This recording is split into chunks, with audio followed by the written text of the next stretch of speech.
We start tonight with breaking news. We have a new leader in the 22nd Congressional District race. Is it more or less likely that either one of these would run again in 2 years? Anthony Brindisi, absolutely. You think about the Democrats who have a supermajority.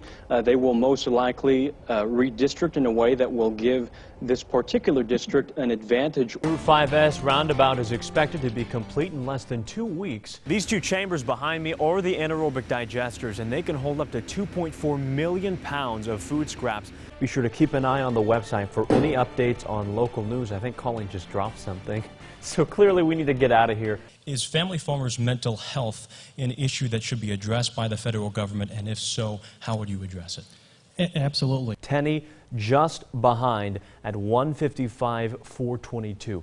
Libertarian candidate Keith Price had over 6,000 votes. Vicente called an emergency press conference today to address the increase in COVID cases across the county. Eyewitness News reporter Karina Gary joins us here in the studio with more. Karina? Yes, Thomas. How do you turn this to this? For the Oneida-Herkimer Solid Waste Authority, it's easy thanks to its $3.4 million facility here in Utica.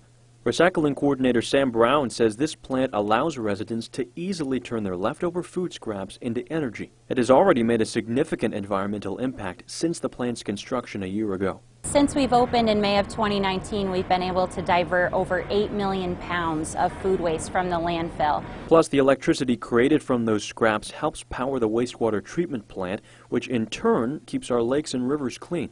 Here's how it works. The food gets collected and dumped into a depackager that separates the packaging from the food. It then gets combined with a liquid mixture that helps break it down into a slurry. That slurry then gets sent next door to the Oneida County wastewater treatment plant and hooked up to what's called an anaerobic digester. Once the waste is commingled with the wastewater treatment plant's feedstock, bacteria and organisms in the anaerobic digesters start to break the material down, and when they do that, they release methane gas. That gas is then collected and turned into electricity to help power the water treatment plant. There's a lot of science there, but for residents, the process is easy. Just bring your scraps to the facility and leave it at the drop-off bin. The tipping fee for the food-to-energy plan is $40 per ton, which is more than a $20 savings in comparison to Oneida and Herkimer County's garbage tipping fee. Brown says the program's success has been largely due to the community's willingness to participate.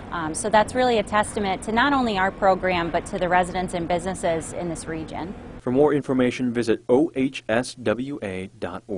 Reporting in Utica, Thomas Fleming, Eyewitness News. A lot of these areas have seen swings in representation in the past decade plus. WUTR's Thomas Fleming explains.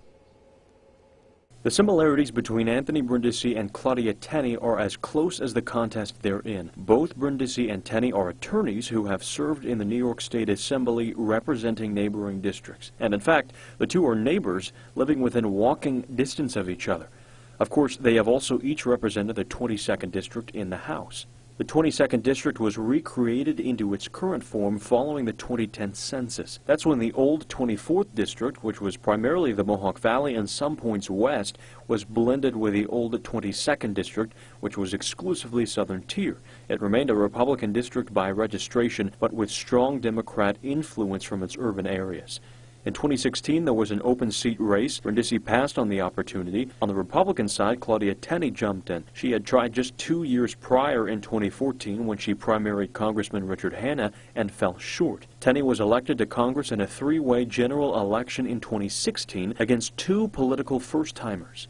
In 2018, Brindisi ran and upset Tenney by just under 4,500 votes, becoming only the second Democrat elected to Congress in the northern section of his 22nd district in 70 years, and the first to defeat an incumbent in 68 years. This race is already in the history books, the most votes cast in a local congressional race, and the margin of victory will most likely be the closest in local congressional history, the previous record being 138 votes in 1948. In Utica, I'm Thomas Fleming reporting.